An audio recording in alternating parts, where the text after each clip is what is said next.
Again, talking about allergies, spring allergies, and how so many people struggle this time of the year because their immune systems are basically in a state of disarray. So one of the things that is probably the worst mistake I see people making time in and time again is they gravitate toward the antihistamines, or they gravitate toward the leukotriene antagonist medications. And a lot of these are over the counter, so you can go into your CVS or Walgreens and you can pick them up. And the problem with a lot of these drugs, particularly the antihistamines, is when you block histamine, you're also blocking your body's capacity to produce stomach acid. And I've talked about this before. We actually had a whole show one time on the different drugs that affected the GI tract. And so we talked a little bit about how antihistamines can suppress stomach acid creation. And this is a major problem because what happens by blocking histamine, you block stomach acid. By blocking stomach acid, you weaken your immune system in the long run. So remember, you need that stomach acid to absorb vitamin C and zinc and protein, 3 of the main nutrients that feed your immune system's ability to help you cope and adapt to the environment, including environmental allergies. So if you're using a medication that blocks the absorption of those nutrients, what you're actually creating is a scenario where you're repeating the same thing every year, because every year you suppress your immune system enough and you create enough malnutrition and nutritional problem that you're weak again for next year's allergy season. So does that mean that that no one should ever use an allergy medication? No, that's not at all what that means. It's just that it shouldn't be your first choice. It shouldn't be your first option. Remember why a lot of people struggle with seasonal allergies in the first place. Number one reason that we see people struggle with seasonal outside environmental allergies, things like ragweed and pollen, and depending on where you're from, some folks get the cedar fever. Especially if you're in the hill country in my backyard, which is Texas.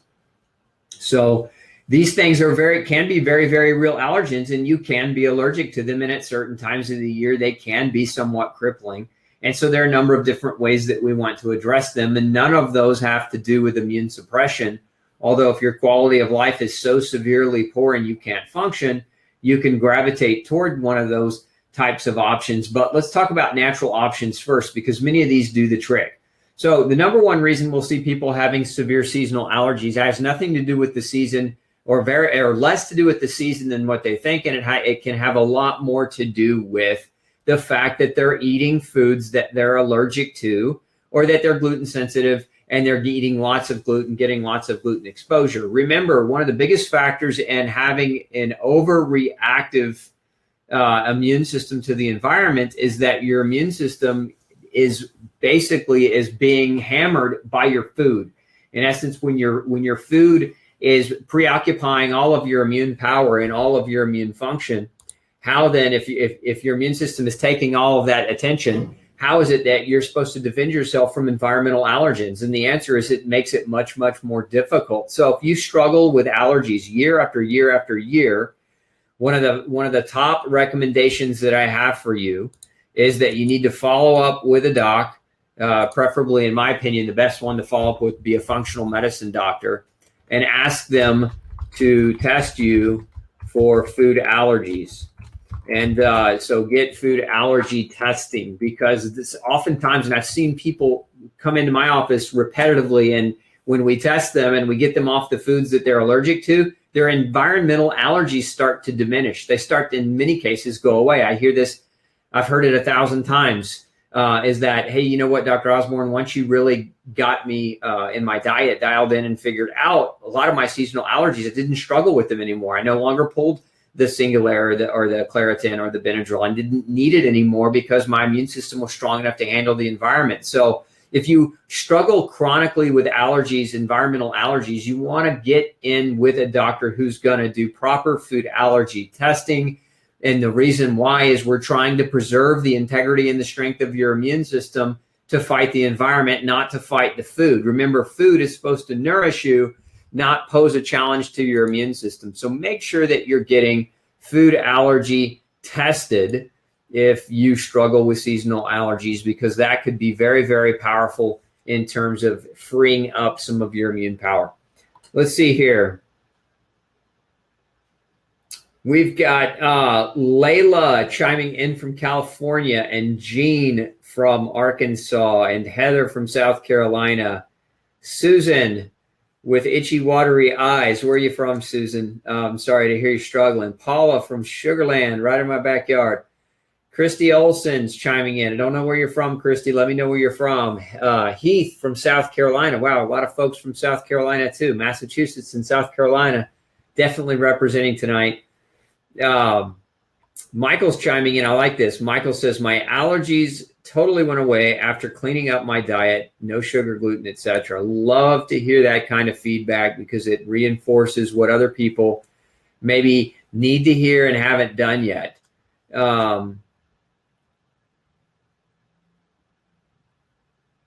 Let's see here.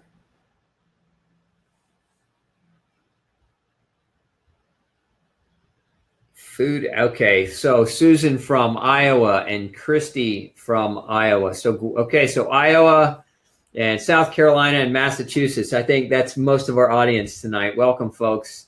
Welcome again to the Pick Dr. Osborne's Brain Show. So, again, number one thing you can do, get food allergy tested. And in testing, not guessing. Because if you're doing a food diet like a rotation diet, or you're doing an elimination diet, the problem is, it can be very, very difficult to pinpoint what you're actually allergic to unless you're pinpointing acute allergens. And most people can pinpoint acute allergens because they eat it and immediately feel bad. But I'm talking about the delayed hypersensitivity responses, the allergens that make you feel bad, not because they cause an acute reaction, but because they cause a chronic low-grade level of inflammation that preoccupies your immune system and steals its ability to basically help you cope or deal with the environment. Now, one of the other things that we commonly see in folks that are struggling with allergies, and that is mold issues. And I'm going to be very specific about this one. Mold issues. Again, you can be allergic to mold, but you can also have mold issues. And what I mean by that is some people have mold growing in their home. They've got water damage. They've got a leak. They've got mold growing behind a wall. They've got a mold problem that is suppressing the immune system. And oftentimes what happens with mold can produce what are called mycotoxins, which are, chemical toxins that are secreted by the mold. And those toxins can cause immune suppression. That immune suppression can lead to hyperallergenicity syndromes in the environment. So one of the things you may also do, if you've already done the diet, if you've already cleaned up your diet, you've already had allergy testing, but you're still struggling with allergy season in a big way, is make sure you do a really good inspection on your home and check for the possibility that you're getting exposure to mold. And I did a complete show on this, and so many of you are asking, what kind of testing do you do for mold? There's several different kind. One in general, you want to make sure that you're asking is whether or not your house has mold, and that type of test is called an ERMI, E-R-M-I, Environmental Relativity Mold Index testing, and it's a test that measures the quantity of mold spores in a home, so that if you're inside your home is concentrated in mold spores and potentially mycotoxins, that can be an issue. Another test is a mycotoxin test that measures whether or not your body is overloaded with mold toxins, because that can also be very, very telling as to whether or not mold is playing an issue. I've actually seen cases where mold was growing behind somebody's wall. They couldn't see it visually or visibly, but it was growing behind the wall and creating an immune suppression until we actually were able to identify it through the proper type of testing. So again, make sure that you're considering mold as a potential possibility, and the best way to go about identifying or isolating or finding out whether mold is an issue for you is to have your home properly tested. Again, going in and making sure that it's not overgrown or over-contaminated with mold spores that are suppressing your immune function, because that is one of the quickest ways, again, to have a major problem. Let's see. So mold issues, again, big problem for lots of folks, hidden mold particularly. So again, hidden mold, unfortunately, it's hidden, and that's where you can sometimes have to go on a hunt and look for mold. So look in the air ducts. Look in the attic in the drip pan for the AC unit. Look in the drip pan for your water heater. Make sure that you're checking your bathroom vents and your kitchen vents, any of the vents in your home that are designed to suck up moisture. Sometimes mold can grow in those dark, damp areas. Check your shower grout. Check the windows in your shower. Check your bathroom. A lot of times mold is just growing blatantly in the bathroom. I recently had somebody where that was growing in their windowsill. And again, so look for the obvious first. So let's see here. Christine chiming in. Same thing happened with me. No more allergies when she changed her diet. I just love to see when people change their diet and overcome their major allergy problems. Thanks for tuning in on that. Let's see here.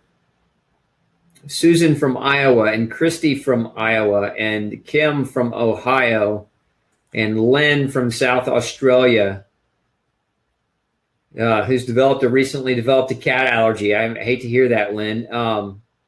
Let's see here. So here's a great question. I want to answer this one because it's I grew up with a sun allergy. Would that still be related to my gluten issues? Nobody's really allergic to the sun. I'm glad you brought that up, Marianne, because you don't actually have an allergic reaction to the sun. Where most people struggle is not that they're reacting to the sun, it's that their immune systems don't have the capacity to defend them from the radiation of sun exposure. So their skin, remember your skin is one of the direct parts of what we call your innate immune system. So if your skin is compromised at all, you can really, really struggle and have the appearance or the outward appearance that you're actually allergic to the sun, but it's actually just a weakened immune system. There are several nutrients that help protect us from solar radiation, and some of those nutrients are found in plants. Some of the best plants that you can consume that will protect you, one of the best ones is blueberries. Again, if you're not allergic to blueberries, blueberries contain a very, very strong photopigment called proanthocyanidin, which is, when you ingest the blueberry, that pigment helps protect your skin from radiative damage. There's been a number of studies that confirm this. Additionally, we'll see iodine is one of the most important nutrients for protecting you from radiative damage from the sun. So a lot of people with gluten sensitivity issues, again, have nutritional deficiencies. They compromise their skin's immune system and make them react to the sun. So when they get out in the sun, they've been told they're allergic to it, but in reality, their immune systems are just so suppressed or so overworked that they're reacting to the radiation and in a manner that is not a true allergy. It's just they can't handle the radiation in and of itself. Let's see here.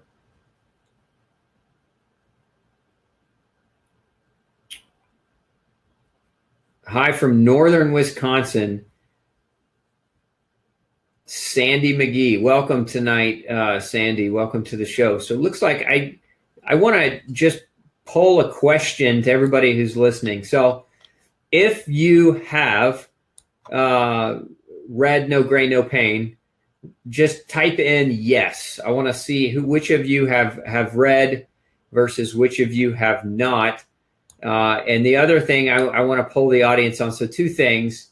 If you're struggling with chronic allergies, even after changing your diet, again, the caveat here is if you struggle with chronic allergies and you've already changed your diet to go grain-free, type in yes, struggle with allergies, or yes, allergies. So let me get your feedback and let's see what we've got here. So I'm going to wait a minute because we've got a delay time. We've got a really bad delay right now. I don't know if the internet connection is slow or what's happening, but yeah, we've got a super big delay.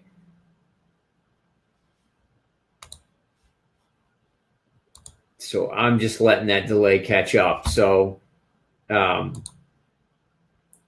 let's see here.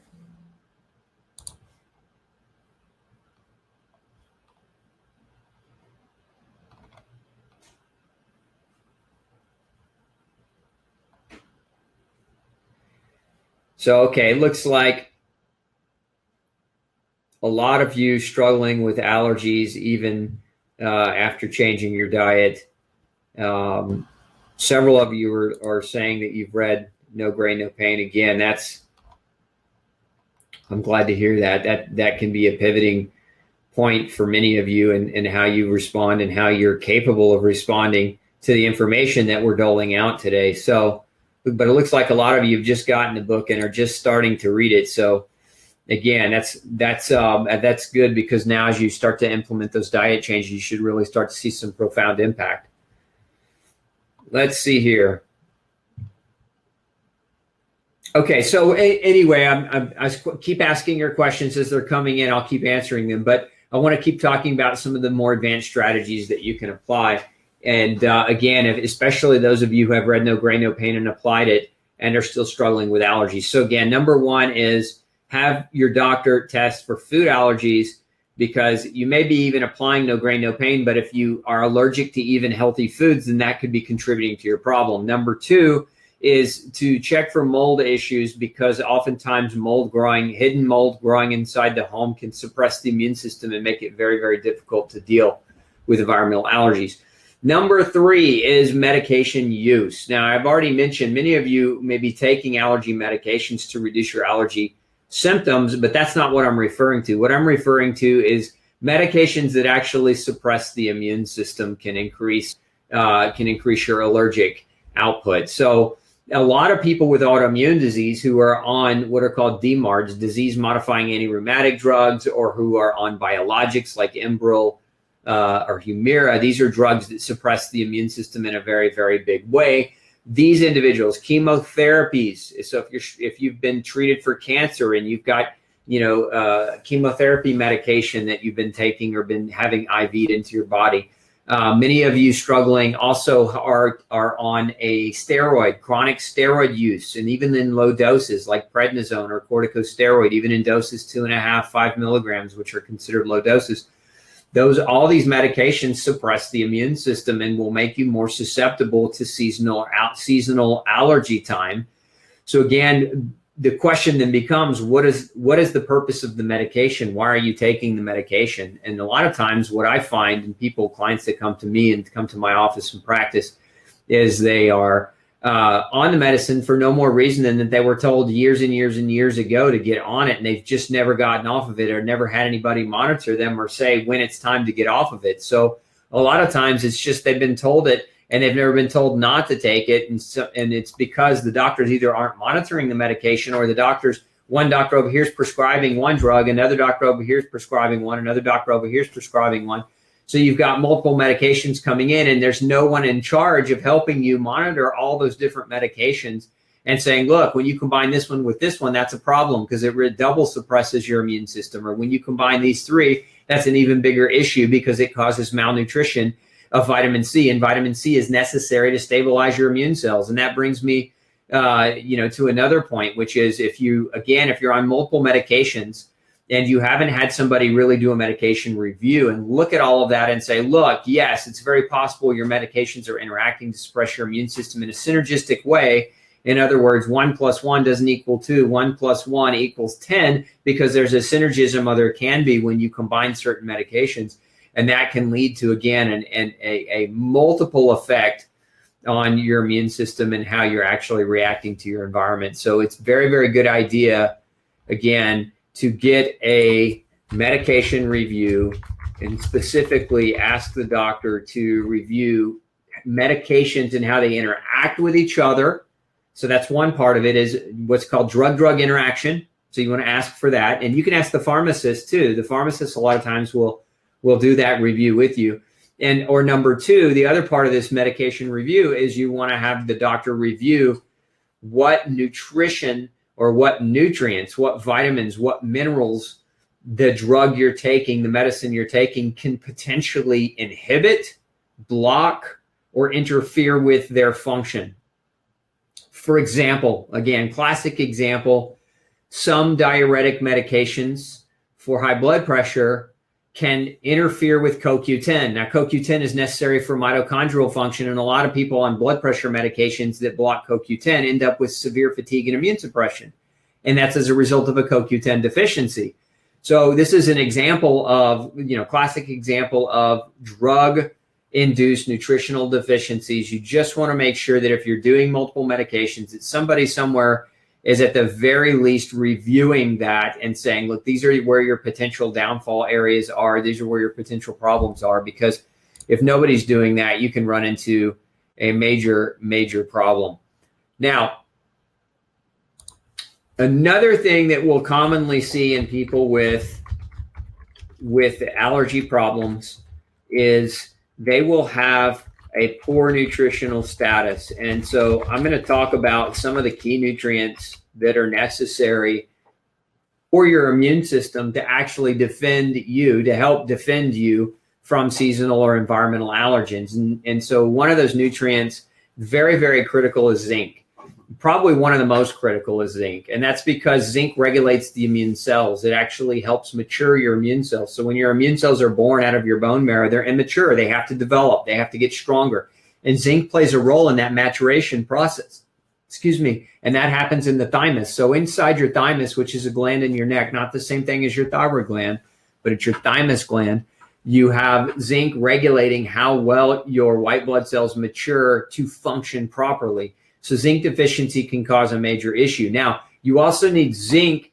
There's a protein that we make called retinol binding protein. And this protein carries vitamin A to your different tissues. So zinc deficiency causes vitamin A deficiency. So when you're zinc deficient, not only is the zinc deficiency a problem, but it can lead to a vitamin A deficiency, and that vitamin A deficiency also suppresses the immune system. Vitamin A makes the skin and the GI tract and your lungs, the epithelial tissues in those three areas, become basically leaky. You can develop leaky basic permeability issues, and that can expose your immune system to more than what it should be being exposed to. So zinc plus vitamin A can be a very, very big problem.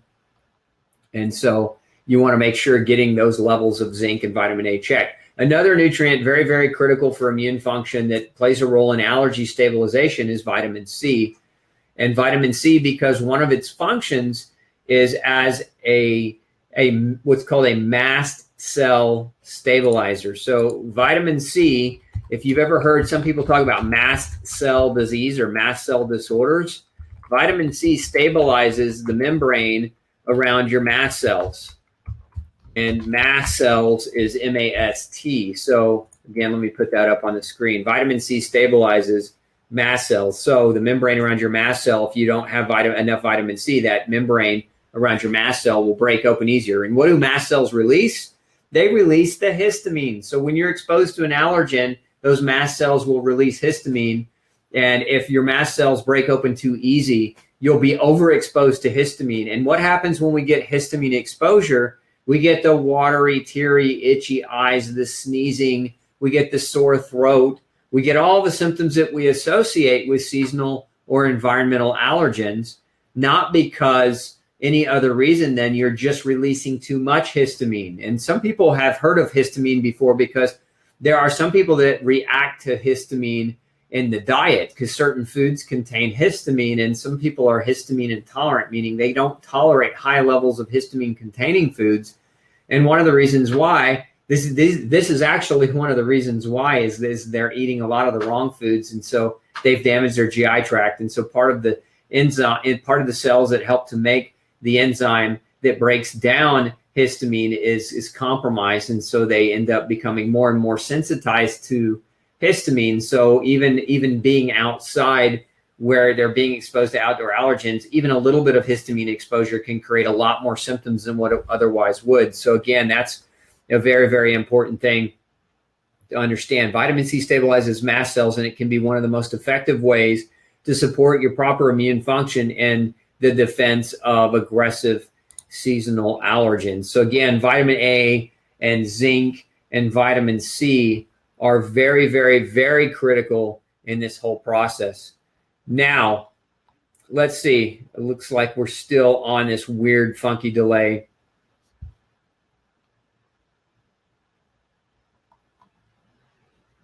Lacey's chiming in. Allergies is amazing. Yes. Allergies. So those of you who don't know what allergies is, we changed the name of it. It's actually called Hist Assist is its new name. And I'll put that up in the feed for you as well. For those of you who are looking how you can naturally use supplementation to stabilize your mast cells even more aggressively to help support a normal immune response to outdoor allergens as opposed to an aggressive one. But this is a supplement that can be very effective at helping you do that. I'm going to put it into the feed here for those of you who want to read a little bit more about it or see a little bit more about it. But what it contains is it contains a mixture of vitamin C and quercetin, bromelain, and something called stinging nettle or nettle leaf. So those are some of the ingredients within this, and they work synergistically together, meaning when you combine those things together, that has an even greater effect. Where I said earlier, vitamin C helps stabilize mast cells. Well, when you combine those 4 nutrients together, it has an even greater effect on mast cell stabilization. So for some people, using a supplement like Hist Assist can actually completely normalize their response, and then they don't even struggle at all from an allergy reaction, even though they are allergic to what's in the air. It's just that they've stabilized their immune system release. So again, it's one of those things that can be taken and can be very, very effective at basically helping the immune system adapt to those environmental allergens where you're not releasing quite as much histamine. Wow, we just got a ton of comments coming in because the delay finally, I think the delay may have caught up. Yeah, so Catherine chiming in, I live in Austin, the allergy capital. Yeah, that's where a lot of people pick up the cedar fever, the cedar trees, and the dry climate there can be a major issue. Let's see.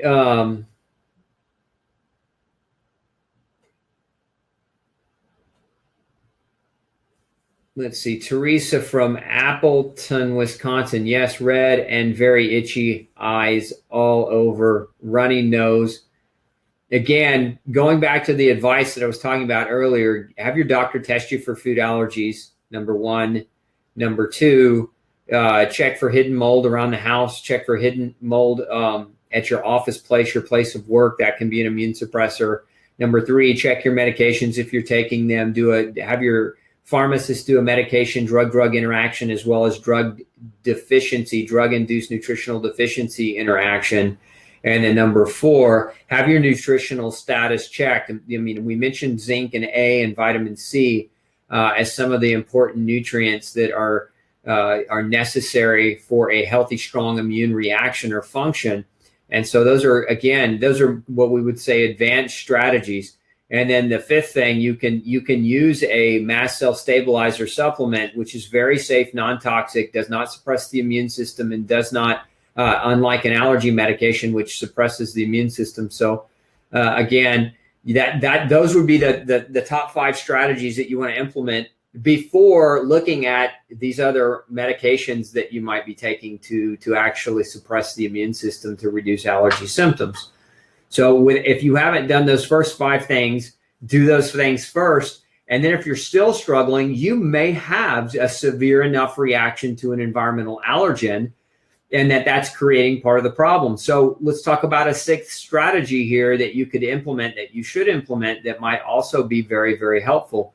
And that is monitoring the outdoor allergy levels. And so you can do this through the Weather Channel. You can do this through your local news. A lot of times they'll report on spore counts and pollen counts. And that will give you a good idea of what days you need to be aware that those counts are higher, because it'll be on those days where you're not going to want to go outside for a jog.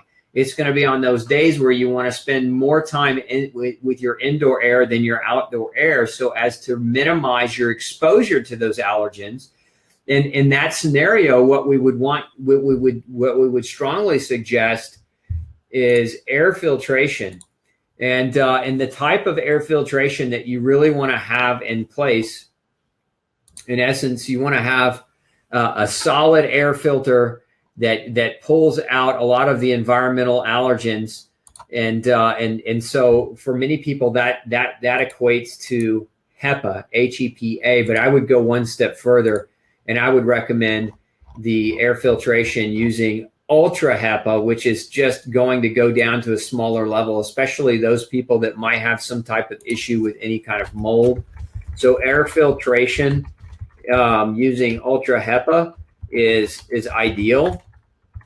And I'm going to put in again, a resource for those of you who are looking for, what that might look like. There's a particular company I recommend. They do a great job with ultra HEPA filters, and they're real and inexpensive. And if, when you pick them up, you can spend $600+ on an ultra HEPA filter. This company has a really great price on them. I think they're around $200, $300. So it's not break the bank expensive. And so again, if you're combating allergens, ultrafine HEPA filtration of your indoor air is another added layer of protection that can minimize those potential allergens from getting into your indoor air. And again, staying inside on those days can be very, very important and a very, very effective strategy at minimizing your immune system's exposure so that it has the opportunity to make a comeback. So let's see, we got some questions coming in.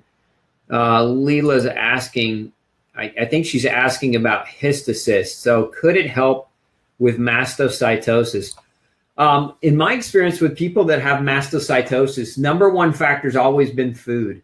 So to answer your question, can Hist Assist help? Yes, I've seen it help people, but it isn't the solution. And I want to be real clear about that. A lot of people want to use a supplement, and when they use a supplement and feel better, they tend to not think about their diet, or they tend to not think about the lifestyle changes that should be being made. It's more important to make the lifestyle changes. And if those are not creating a resolution, then we can add something like a Hist Assist to help stabilize and make mast cells less aggressive or less apt to break open. In essence, supporting the membrane around them. So the answer to that question, Leela, is absolutely yes. It can be helpful to support your immune system if you've got mastocytosis, but you should always look to those other piece of advice that we've talked about tonight as a first line to help you. Len Johnson's asking another question about Hist Assist. Can it be shipped to Australia? Simple answer is yes, it can be. You just got to get with us at Gluten Free Society, and they can kind of talk to you about that. Let's see. Susan's asking, what part would screen time play on allergens? Susan, can you elaborate for me? Because I'm not quite sure I understand the question that you're asking when you say what part would screen time play on allergens. Are you talking about a computer screen? Are you talking about a screen on a window? Just type in an elaboration for me, and I'll hopefully be able to get you a better answer than that. This is another good question. Kayla's asking, how do you know when they spray for mosquitoes? I want to stay inside on those days. Yeah, so call the city. Call the city that you live in. They should have a mosquito, an application schedule, and that you can get informed of when those days are, and then obviously you can take the appropriate action to protect yourself. Oh, this is interesting. Because of a horsefly infestation in my classroom last week. Sounds crazy. Yes, it does. But real. They fogged and sprayed my room this weekend. So rather than concern about the outside air allergens, I'm concerned about what my classroom will be like tomorrow. Is there something I would do or take if I suspect I might be breathing in extra chemicals? Well, one of the things that you can do, it's a great question, is get one of these masks with the respirator. You can pick them up at the local hardware stores. They're rated as an N95 rated mask, and that will minimize some of your exposure. The other thing that you can do, if you have a portable ultra HEPA filters, you can take it and plug it into your classroom, which is what I would do. I have one just actually right over here in the corner. It's an ultra fine HEPA filter that, again, they're portable. You can take them with you. They're not super duper heavy, and you can actually take them and plug them into the, in your classroom to protect yourself. So that's what I would highly encourage you to look at doing. Okay, so Susan's clarifying her earlier question, which is what part would screen time play on allergens? And she's referring to looking at the light from cell phones. And So there are a couple of different things there. There's the light coming from a cell phone, which can disrupt your circadian pattern in because your eyes themselves are, basically they register different mediums of light and wavelengths of light. And so too much screen time can interfere with your capacity to produce melatonin. And if we want to talk about melatonin's role in the immune system, melatonin is a very powerful antioxidant. It plays a big role in immune system regulation. So too much screen time and not enough sun time can disrupt your circadian rhythm and your melatonin flow. And that's one element of how too much screen time can create an immune issue. But another element there would be EMF, electromagnetic frequencies. And that there's a lot of research showing that when you have EMF, too much EMF exposure, but also have mold exposure, EMF actually helps mold grow in a synergistic way. So EMFs basically enhance mold growth and mycotoxin formation. And so that's one way that we see if you've got a lot of EMF in your home, right, through wireless routers, et cetera, and you've also got mold in your home, it's actually now research is showing that can be a problem long-term for many people, and enhancing mold and enhancing levels of mycotoxins. In essence, the EMF can create that issue. So both of those would be things I might be concerned about with screen time, aside from the fact that a lot of people are looking at these screens day in and day out, and they're overstraining their eyes, and so they're compromising their vision. And of course, when you compromise your vision, that comes with a whole host of other types of health problems, meaning they're becoming myopic and they don't see at distances and they don't see as well. So again, that in and of itself is a completely different type of issue. But again, we're seeing more and more people showing up with myopia as a result of too much phone time or too much personal device time. So again, a couple different mechanisms in terms of immune suppression that could be a problem, and some non-immune related. So again, less screen time, and not to say no screen time, because so many of you use it for work and it's a requirement, but you want to have a way to balance that out. And one of the ways you can balance out the light component of screen time is using a blue light filter. And one of the other ways that you can balance the screen time is use a hardwire. In essence, use hardwire instead of a wireless broadcast. Use a hardwired into the wall broadcast instead. So hopefully that answers your question on that issue. Let's see if we got any other straggling questions coming in. Susan's also asking, where do I get your book? Best place to get No Grain, No Pain is nograinnopainbook.com. And the reason why that's the best place to get it is because if you buy it there, you enter your receipt number. I know I've said this a number of times, but when you buy it from that website and then enter your receipt number on that follow-up page, we'll send you a free leaky guide or a leaky gut manual with that. So again, that comes with that. If you buy it just from Amazon without giving us your receipt, then you don't get that free guide. So if you want to get that free guide, buy it from nograinnopainbook.com and leave your receipt with us on that website. And I just posted a link up for you so you can get access to that website, Susan, and find a copy of No Grain, No Pain for you. Let's see. Aaron, hello. I'm not seeing Dr. Gary posted my testing IgG. Oh, I don't know what that means. Let me see if let's see.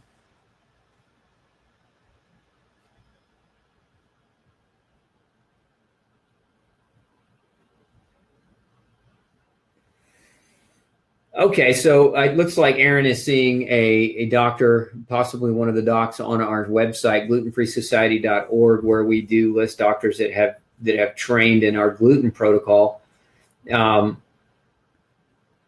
And she's had some allergy testing done, but still having a little bit of a struggle. The best thing that you can do if you've gotten allergy testing done and you've changed your diet and you're following the No Grain, No Pain protocol, is flip to chapter 10.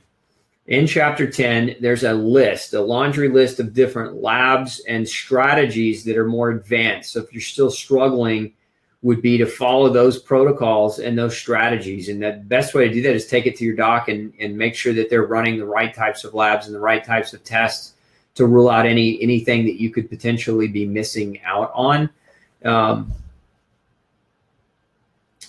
that would be the best thing that you can do if you're still struggling, if you're still trying to find answers. Okay, looks like I got all the questions answered. Astrid just chiming in. Thank you, Doc. Important information. You're welcome, Astrid. Thanks for tuning in tonight.